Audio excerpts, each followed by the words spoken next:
അസ്സലാമു അലൈക്കും പ്രിയപ്പെട്ടവരെ, എല്ലാവർക്കും എൻ്റെ ഹൃദ്യമായ ഈദുൽ ഫിത്തർ ആശംസകൾ നേരുന്നു.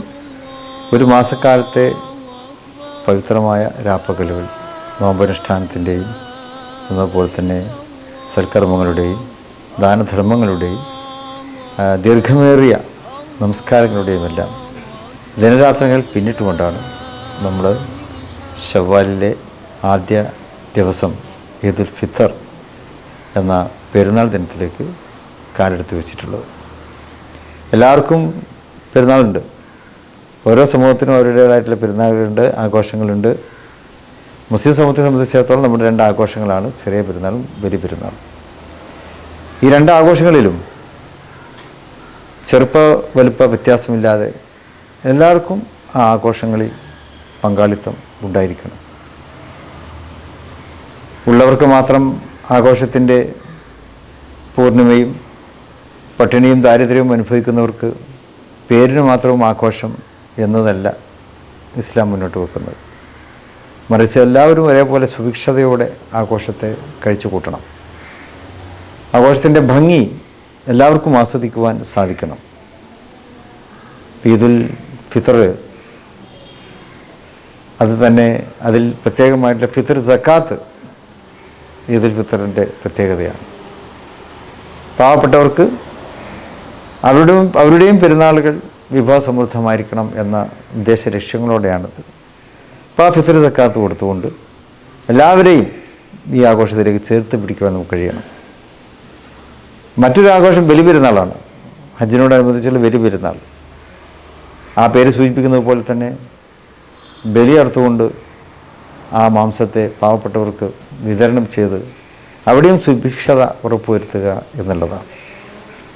ഈ നിലക്ക് ആഘോഷങ്ങൾ ചേർന്നിരിക്കാനുള്ളതാണ്, അടുപ്പം ഭാവിക്കുകയല്ല അടുപ്പിച്ച് നിർത്തുവാനുള്ളതാണ് എന്നുള്ള സന്ദേശമാണ്.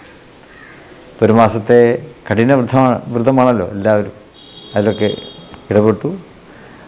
തീക്ഷ്ണമായ ചൂടാണ് റമദാനിൽ ഉണ്ടായിരുന്നത് നമുക്കറിയാം.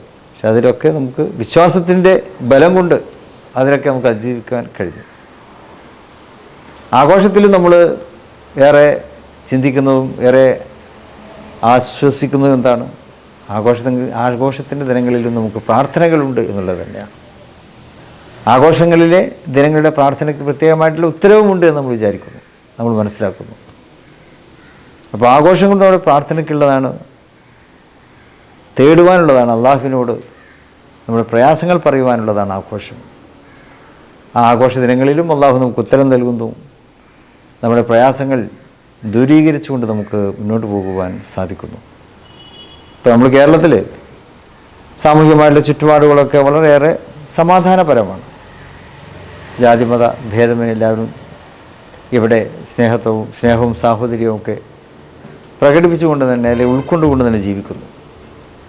എന്നാൽ ലോകത്തിൻ്റെ വിവിധ ഭാഗത്ത് നമ്മുടെ രാജ്യത്ത് തന്നെ ഇപ്പോൾ സംബാൽ എന്നതുപോലെ തന്നെ നാഗ്പൂർ, ഇവിടെയൊക്കെ ഏറെ വിഷമം അനുഭവിക്കുന്ന അവിടുത്തെ ചില സംഭവവികാസങ്ങളുടെ ഇരകളായിട്ടുള്ള ആൾക്കാരുണ്ട്.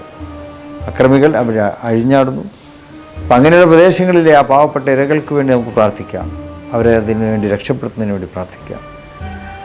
പിന്നെ ആഗോളതലത്തിലെ കണ്ണീർ തടാകമായി അവശേഷിക്കുന്ന ഫലസ്തീൻ സമൂഹം, ഫലസ്തീനിലെ കുട്ടികൾ, പ്രത്യേകിച്ച് അവിടുത്തെ പാവപ്പെട്ട വളരെ നിഷ്കളങ്കരായ ബാല്യങ്ങൾ, വെടിനിർത്തൽ വന്നിട്ടും ഇപ്പോഴും അവരവിടെ വേട്ടയാടപ്പെട്ടുകൊണ്ടിരിക്കുന്നു.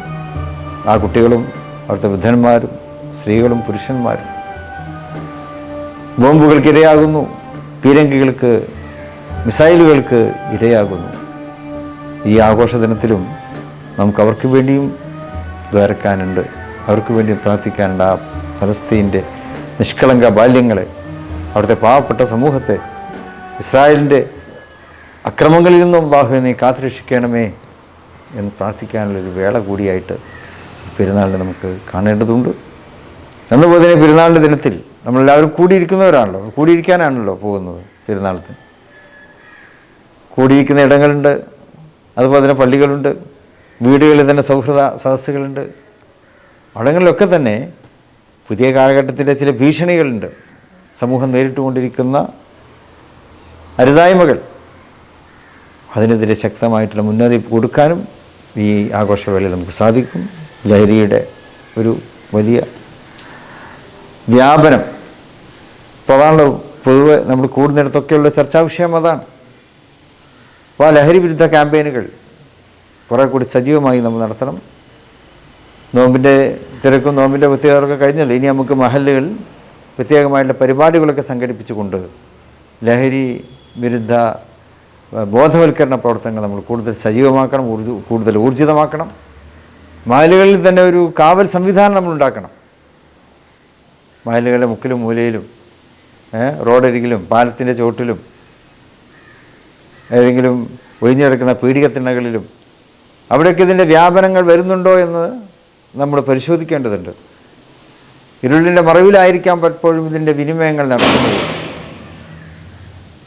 അവിടെ പ്രത്യേകമായിട്ടുള്ള സംവിധാനങ്ങൾ നമ്മൾ ഉണ്ടാക്കിക്കൊണ്ട് സ്ക്വാഡ് വർക്കുകൾ ചെയ്തുകൊണ്ട് ഒരു കാവൽ സേന, അത് നിയമത്തെ ലംഘിക്കാനല്ല, നിയമത്തെ സഹായിക്കാൻ വേണ്ടിയുള്ള കാവൽ സേനകൾ ഈ ലഹരി വിരുദ്ധ ക്യാമ്പയിൻ്റെ ഭാഗമായിട്ട് എല്ലായിടത്തും ഉണ്ടാകുന്നത് നന്നായിരിക്കും എന്നാണ് എനിക്ക് പറയുവാനുള്ളത്. അവർക്ക് മുന്നറിയിപ്പ് കൊടുക്കാൻ, അതുപോലെ അതിൽ നിന്ന് ഇടപെട്ടവരെ പിന്തിരിപ്പിക്കാൻ ഒക്കെ തന്നെ ആ രീതിയിൽ നമുക്ക് സാധ്യമാകും. പ്രത്യേകിച്ച് നമ്മുടെ ഇളം തലമുറയെ ഈ വലിയ വിപത്തിൽ നിന്നും കാത്തു രക്ഷിക്കാനുള്ള ചുമതല നമുക്ക് ഓരോരുത്തർക്കുമുണ്ട് എന്നുള്ള ഉത്തരവാദിത്വ ബോധം ഏറെ നമ്മൾ മനസ്സിലാക്കേണ്ട ഒരു സമയം കൂടിയാണ്. അപ്പോൾ എല്ലാവർക്കും എല്ലാവിധത്തിലുള്ള ആശംസകളും നേരുന്നു. പെരുന്നാളിൻ്റെ ഹൃദ്യമായിട്ടുള്ള ആ ഒരു സ്നേഹത്തിൻ്റെയും സൗഹാർദ്ദത്തിൻ്റെയും വീണ്ടെടുപ്പായിട്ട് പെരുന്നാളിനെ കാണാൻ നമുക്ക് കഴിയണം. അള്ളാഹു നമ്മെ അനുഗ്രഹിക്കുമാറാകട്ടെ. എല്ലാവർക്കും ഈദുൽ ഫിത്തർ ആശംസകൾ നേർന്നുകൊണ്ട് എൻ്റെ വാക്കുകൾ